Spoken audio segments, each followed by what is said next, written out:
So, I watched part 3 of the Halo show. No surprise, it was bad. At this point in the show, all I feel is emptiness and apathy. I already felt apathetic about the show to begin with, because from the first trailer I could tell it was bad. But I at least cared a little. But now, each episode that goes by, I'm just bored and just miserable. Anyway, so this episode had a lot of filler. So did episode 2. I have a feeling that a lot of this show is going to be filler. There are 4 plot lines going on. They don't really intersect with each other at all, so I'm going to go through each one by one, starting with Master Chief's. In this episode, Master Chief gets Cortana. Cortana's design is fucking terrible. It looks like a Snapchat filter. It's really off. Something about the face is off, and it just does not look right. Also, she wants to take over John's body. Apparently in this, Cortana can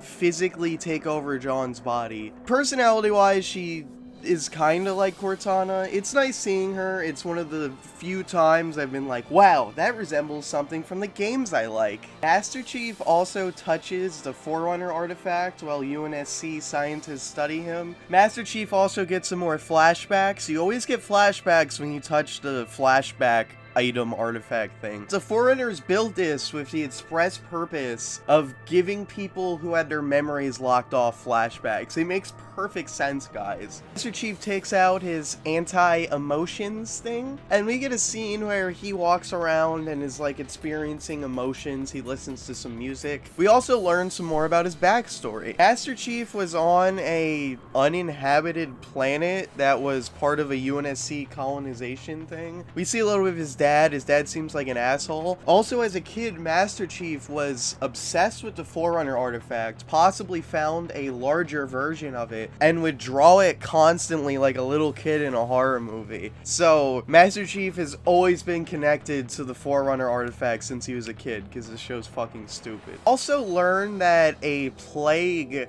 wiped out the planet Master Chief was from. Clearly supposed to be a little bit suspicious and be like a cover-up, and there's a bunch of planets that were colony planets like this to be terraformed or whatever. And this makes me wonder if instead of doing what they did in the books where they kidnap a kid and replace them with a clone, and the clones aren't healthy so they die after a few months, so to the world all of the Spartan children are dead, if they set up a bogus colonization plan and then killed the people on those colonized planets and then took the kids. That's what it seems like it's foreshadowing. Hopefully it'll be less stupid than that, but it'll probably be at least a little stupid. And then Master Chief's story of this episode ends with him going to the planet he grew up on with Halsey and Cortana to try to find the bigger version of the Forerunner artifact that he found as a kid. Then we have the Covenant Girl. We get a little bit of the Covenant Girl's backstory. She grew up on a trash planet, which I don't understand the concept of at all. It's a planet that's just filled with trash, and the people on the planet appear to be forced into labor by the runners of the trash planet, and you hear them separate glass and plastic, so I guess it's a recycling planet. But if you're gonna recycle stuff, why would you just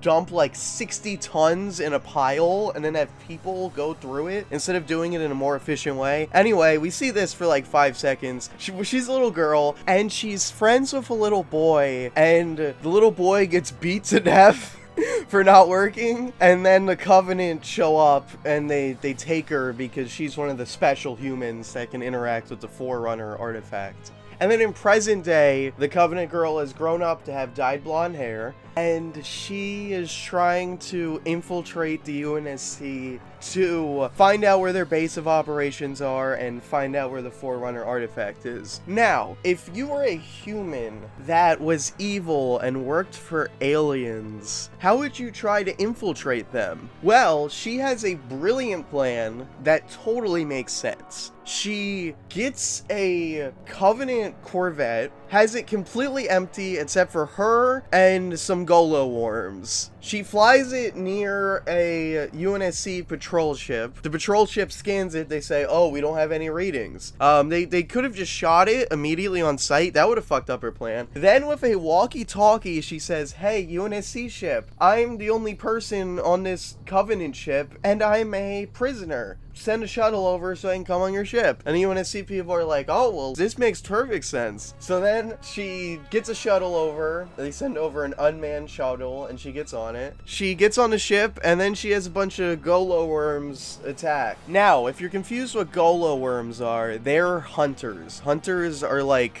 made of a bunch of worms, and they can make a bunch of different stuff. But because an action scene with hunters would have been too expensive, I had a scene that I don't even count as an action scene. It's just a bunch of worms attacking people, and they kind of just stand there and shoot. There's no action, really. So my theory so far has been correct of there being almost no action aside from the one in the first episode. Anyway, so she kills everyone on board. The last guy she tries to interrogate, he's the captain of the ship, and she kills him with like a fingernail lightsaber. Watch this clip. What the fuck is happening? Is it like a fingernail energy sword? It looks like she's stabbing it through her own hand. There's no like elaboration on this. It's shot so poorly, it is so hard to tell what's going on. But anyway, after all this, oh, she doesn't find out where the base is, so now she has to go to the planet that the first episode was on to look for the artifact. And it's like, oh, so that was fucking pointless. Anyway, let's move on to the third plot line, Rebel Girl. So Rebel Girl doesn't have a lot to do in this episode.